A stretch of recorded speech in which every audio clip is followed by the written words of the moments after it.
Hey everyone, my name is Chris Lambert. On this channel, we talk Kanye West, and this is one for the record books. It is the official end of the Gap and Ye partnership, something that started off with so much hope and excitement for a world that was bettered by the combination of Ye and Gap. And sadly, it's kind of just petered out. Over the last 2.5 years, ever since it started in July of 2020, all the excitement, especially around 2021 when we first started to see product, it just kind of evaporated as we're sitting there going like, what are they doing? What are they doing? And from the audience perspective, I guess we're audience in this. We can never figure out, is it Ye being an artist and delaying things, or is it Gap being difficult and not putting things forward? And we started to get some answers as Ye's elaborated a bit more about his frustrations with Gap. And today we got even more information. So this article was one of the things that kicked everything off. Wall Street Journal, Gap and Kanye West are ending their partnership. And this happened kind of in line with when Ye told us it was going to happen. Back in the first weekend of September, Ye was going hard at Adidas and Gap and kind of narrowed in on Adidas and spent the weekend posting on Instagram about them. And at the end of it, when he finally felt satisfied with where things were there, he's posted this. There was a message from someone that said, "Dear Ye, your legal team recommends that we refrain from posting anything on Gap for another 10 days. And he just said 10 days. And this is day 9. And they went for it. And he had posted this as well today to Instagram. And I'm pretty sure there was an initial version of it that was just a normal piece of paper. And then it got updated to have this artsy background image, which is just such an artist thing to do. But you can see here, it's from Ye's lawyers. It's very hard to read, but I'll lean forward and read it for all of us, Dear Mrs. Howard and Mr. Breitbard, we write as legal co-counsel for Yeezy LLC in response to your August 23rd, 2022 letter concerning Yeezy's notice of breach dated August 16th, 2022. And I just want to make note that a lot of the time when Ye does things publicly, people are just like, why is he doing this? This is out of nowhere. What's going on? Why doesn't he save it for private? There's almost always something going on behind the scenes that's been happening that we're just not privy to. And people tend to assume that it's Ye just being chaotic for no reason. But this is something that Ye was having ongoing legal discussions with Gap and was clearly frustrated enough to send them a breach and gave them an opportunity, as we find out, to course correct. We can make this work, and Gap just kind of refused. So it goes on to say, it is apparent from your response that Gap has abandoned its contractual obligations under the strategic agreement dated June 25th, 2020, as amended the agreement. And so this was first announced as partnership in July. Was it July of 2020? And so it seems like they had these contractual obligations, which Ye talked about in terms of opening brick and mortar stores was one part of it. And also the amount of product that was going to be in stores by a certain date was another thing that they had agreed to, that Gap backed out on both of those aspects. So, and disclaimed any intention to attempt to cure the material breaches identified in the notice, which in any event are incurable, which is my favorite part of that. Just you didn't do anything, and in any event, even if you did, it's incurable. You weren't going to be able to fix this no matter what. Notably, Gap does not dispute that it has failed for over 2 years to sell a single product in a single Gap store, including any of the 500 plus stores in North America, nor does Gap dispute that it has failed for over 2 years to open a single dedicated store anywhere in the world. So yeah, those are two huge things. I know that we got the Yeezy Gap as engineered by Balenciaga clothes that were in Gap stores, but the core Yeezy Gap stuff, like we saw with the round jacket, with the perfect hoodie, those things that weren't the Balenciaga connection, never got sold, right? In stores. I mean, they were sold online, but they weren't sold in stores. And then rather than dispute the facts set forth in the notice, Gap attempts to avoid its clear contractual obligations through a tortured reading of the agreement. I love legal talk. It's like, if you're twisting the words, it's a tortured reading of the agreement that would render Gap's contractual obligations illusory and would completely negate the detailed schedule agreed upon by the parties in the fully executed April 2021 project plan, which per the agreement constitutes an integral and enforceable part of the parties' bargain. Yeezy rejects Gap's position categorically and will take all necessary action to enforce its rights.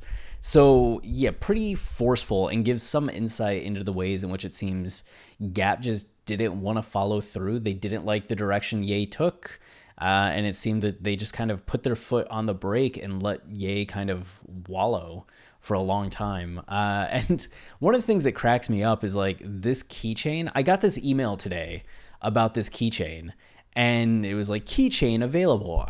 It's just like engineered by Balenciaga, a $40 keychain.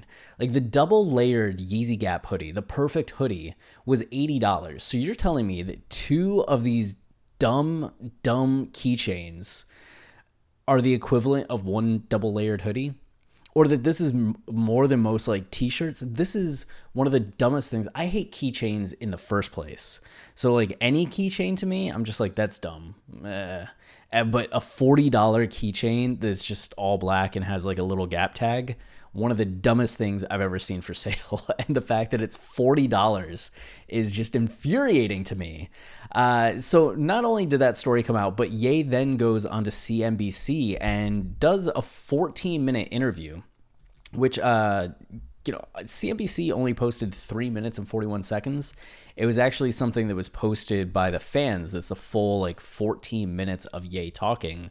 And Ye says a lot over the course of this interview. He touches on Yeezy Academy. He talks about the ways he felt disrespected by both Adidas and Gap. He has a couple great lines in here about when you're the king, you can't be in somebody else's castle, and that he's not going to talk money with somebody that's broker than him, which is such a classic Ye line and is already becoming kind of like meme and noteworthy. He's doing it all in the Yeezy shades, and he's getting like some of his, if you've seen the Joe Rogan interview, starting to go off on some tangents about like America and the vision and the future and all of that. But that's inspiring stuff, and it's cool to hear Ye's updated thoughts on a lot of this.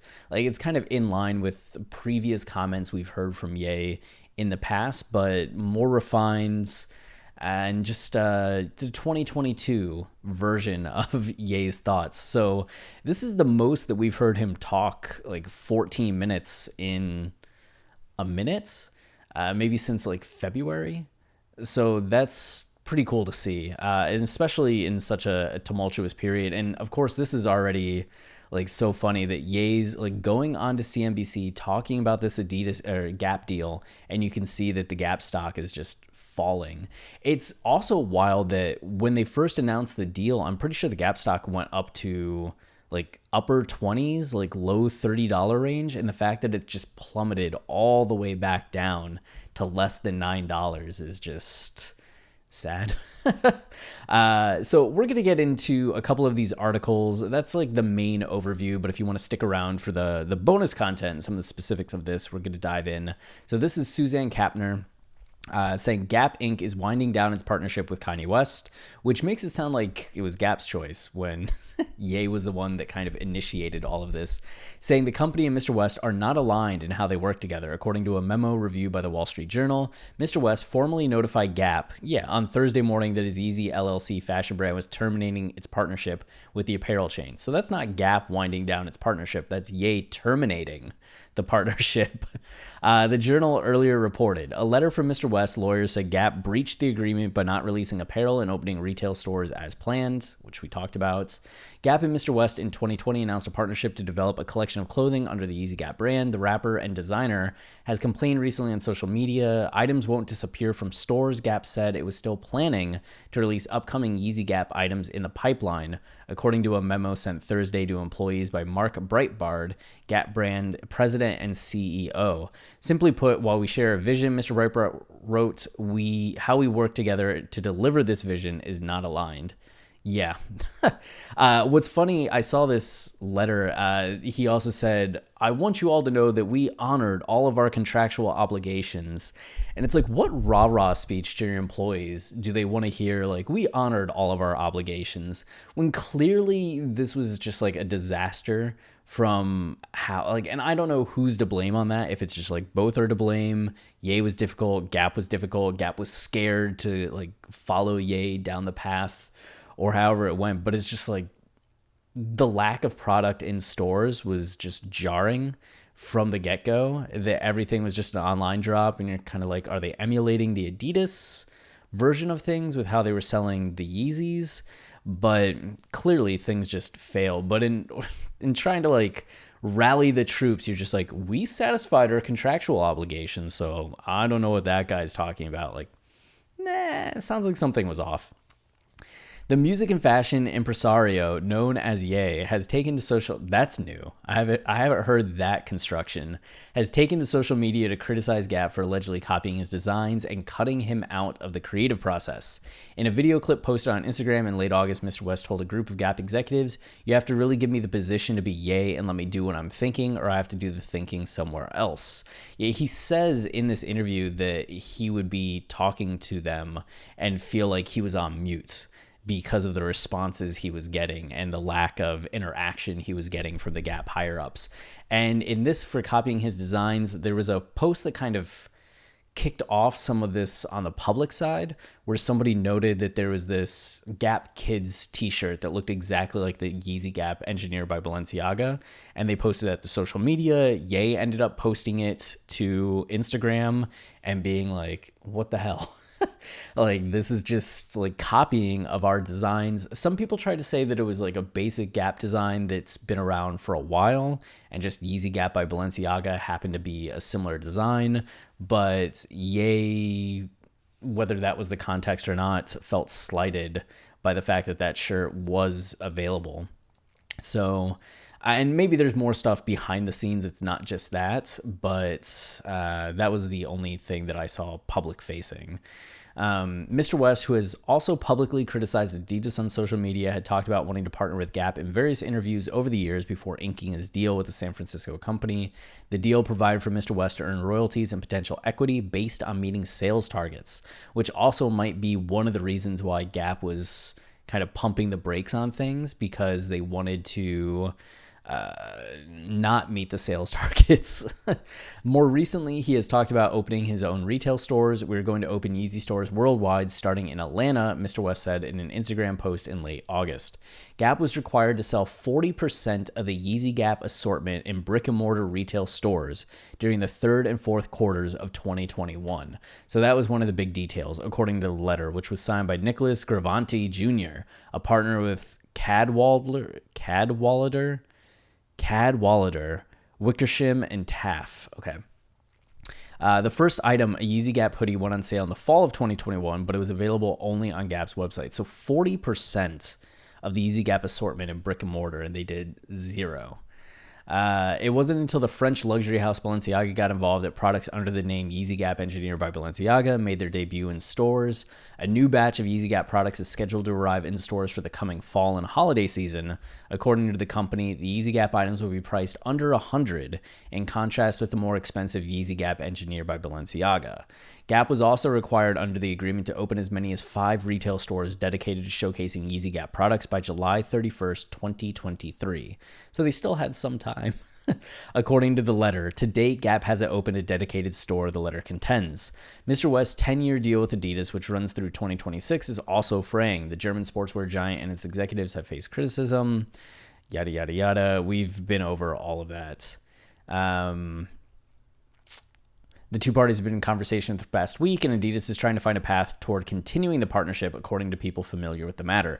Mr. West has long held ambitions to affect fashion the way he has put his imprint on music. In 2009, he interned at the Italian fashion house Fendi. As recently as 2018, he hoped to become the artistic director of Louis Vuitton menswear, a job that went to his friend Virgil Abloh, who passed away of cancer in November. Before collaborating with Adidas, Mr. West joined forces with Nike.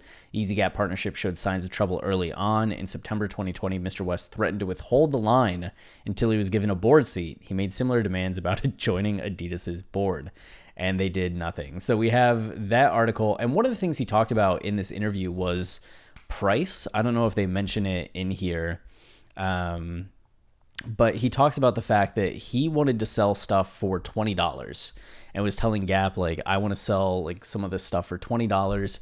And the Yeezy Gap Balenciaga stuff, they priced at $200. Like, Ye had no control over the price points for that stuff. It was completely like Gap's call to price the stuff where it was at. And there were people on Twitter made a good point about the fact that, like, partnering with Balenciaga, you know there's going to be a price increase. Like, of all the people you could partner with, that has to be one of the most expensive, given how expensive Balenciaga stuff is in general. So I get that, but at the same time, like $200, $150, how expensive the Yeezy Gap stuff is. And Ye did mention that they chose colorways that he wouldn't have picked. We just saw a new not Donda Dove, but the Dove Yeezy Gap Balenciaga shirts release. And there's like white, red, a brown, and it definitely feels like colorways Ye probably wouldn't have gone with. Same complaint that he had with Adidas and some of the Yeezys, those blue shoes right here, I imagine are some of those where they were picking names and telling him, like, hey, don't tell people you didn't pick this name. It's like, well, then ask me what name I would pick, you know? So this article here by Jack. Kanye West, who goes by Ye, okay, there we go, said Thursday he's terminated the contract between his company Yeezy and Gap. The move comes after Gap allegedly failed to meet its obligations. Shares of the retailer fell nearly 4% Thursday. It would have been nice if it was like a solid, dramatic, like 20%. Yeezy notified Gap of its concerns in August and gave the company contractually designated 30 days to cure its breaches. Nicholas Gravanti, a lawyer for Ye, told CNBC. He said Gap took no action on the concerns. No action, man. It was always a dream of mine to be at the Gap and to bring the best product possible, Ye told CNBC's Closing Bell on Thursday. Obviously, there's always struggles and back and forth when you're trying to build something new and integrate teams. He said he wasn't able to set the prices he wanted on his products and that he didn't approve of color selections. Yeah. It was very frustrating. It was very disheartening because I just put everything I had. I put all of my top relationships, Ye said. Our agenda, it wasn't aligned. And he talks about top relationships. I think he mentions in the interview, like, people that he had called, people he had talked to. Like, he went to the Rolodex, right? Is Rolodex still a thing that people know? Like, you watching this who are like 22 years old, 17 years old, do you know a Rolodex? Am I like, I don't know. I don't know if Rolodexes get talked about anymore. You know, growing up watching the cartoons I watched, people had Rolodexes still. But nowadays, not so much. But he pulled out his list of names, and I'm sure like Ye was all in on this when it first started, and then it must have been really frustrating to have proven yourself so much with Adidas, and then you're going into this Gap deal with Gap like struggling. It's not like Gap was on top and they're partnering and you have to kind of like listen to Gap because Gap's doing so well. It's like Gap's struggling. They're out of it. Like, they're no longer popular, cool, interesting. And Ye's like, look what I do with Adidas. I can do this for you, but I want a little more control this time and to like really have a say in this. Like, let's make this happen. And they go, you know what? Nah, we're just going to keep doing what we were doing, you know? And let's see how that goes. It's just outrageous. One of the weirdest business decisions I've ever seen. It was frustrating. It was very disheartening. Yeah. He also said he was dissatisfied with progress on launching physical Yeezy stores. Everyone knows that I'm the leader. I'm the king. A king can't live in someone else's castle. A king has to make his own castle. Yeah. Gravanti said Gap's non-compliance with the agreement has been costly and that Ye will now promptly move forward to make up for lost time by opening Yeezy retail stores. How quickly? Who knows? Gap CEO Mark Breitbart confirmed in a memo to employees that retailer would wind down its partnership. The retailer still plans to work through its Yeezy product pipeline. Important to know is that throughout this partnership, we have upheld our commitments. Yeah. Like, important to know, dear employees, we've upheld our commitments. And meanwhile, the employees are like, I asked for time off and you would have given it to me. And the teams have done so with the utmost integrity, navigating obstacles and demonstrating incredible resolve. Okay. Announced in June 2020, the partnership between Gap and Yeezy. It was June? It wasn't July? Okay. Set to continue through 2026. Yeezy, owned solely by Ye, would receive royalties and equity based on the sales. Gap also agreed to distribute 8.5 million shares to Yeezy as certain sales targets were met. The first product in Yeezy Gap line, a blue puffer jacket, sold out in hours upon its release online in June 2021. Gap later made headlines selling Yeezy products in its Times Square store, but the termination letter said those products were the result of a separate contract between Yeezy, Gap, and Balenciaga. Following its launch, Wells Fargo predicted that the partnership could bring in $1 billion in sales in its first year. Those were the days. Those were the days. But Gap has been struggling with slumping sales and in August slashed its financial outlook. The company has acknowledged missteps with its Old Navy chain and has been looking for a new leader since its CEO left in July. Just make Ye CEO. See what happens. You know, what do you have to lose at this point, Gap? In recent weeks, Ye has publicly aired his grievances. The rapper, producer, and designer, no Oxford comma, and still calling him a rapper, you know? Made his squabbles with Adidas well known in a slew of Instagram posts. I made companies money. The companies made me money. Created ideas that will change apparel forever, like the round jacket, the foam runner, the slides that have changed the shoe industry. Now it's time for Ye to make the new industry. No more companies standing in between me and the audience, he told Bloomberg. As a teenager, Ye worked in the Gap store and referred to his time there in the lyrics of Spaceship on his 2004 College Dropout album. That's a nice, polite way of putting it. Got Kanye all up in the front of the store. So if you want to watch this, there'll be the link. You can see the full thing, but I love that he's wearing the glasses. Oh, he said the glasses are coming soon too, but who knows what that means? Is it tomorrow? Is it next week? Is it next month? Is it Christmas? We'll see, but as soon as they're out, we'll make a video. So that's it for now. Until next time, stay wavy and keep it loopy. Cheers.